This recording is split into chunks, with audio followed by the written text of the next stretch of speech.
திமுகவோடு தொடர்ந்து நாம் பயணிக்கிறோம் என்பதையே கேள்வி பேசுகிறார்கள். ஒரு டிபிக்கல் பொலிட்டிஷியன் எப்படி இருக்க வேண்டும் என்றால் எல்லா கதவுகளையும் திறந்து வைத்திருக்க வேண்டும். நான் பாஜகவோடும் தேவைப்பட்டால் கூட்டணி வைத்துக் கொள்வேன், பாமகவோடும் தேவைப்பட்டால் கூட்டணி வைத்துக் கொள்வேன், அதிமுகவோடும் தேவைப்பட்டால் கூட்டணி வைத்துக் கொள்வேன் என்று எல்லா கதவுகளையும் திறந்து வைத்திருப்பவர் தான் டிபிக்கல் பொலிட்டிஷியன்.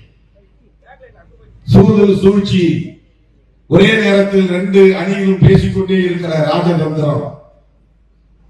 திருமாவளவன் பாமகவோடும் சேர மாட்டோம், பாஜகவோடும் சேர மாட்டோம், அந்த கட்சிகள் இடம்பெறுகிற கூட்டணியில் சேர மாட்டோம். இதனால் என்ன பாதிப்பு வந்தாலும் ஐ டோன்ட் கேர், அதை பற்றி நான் கவலைப்படுகிறேன். எனக்கு இதெல்லாம் முக்கியம், பதவிதான் முக்கியம் சொன்னா இப்படி எல்லாம் பேச முடியுமா? பேசுவார்கள்.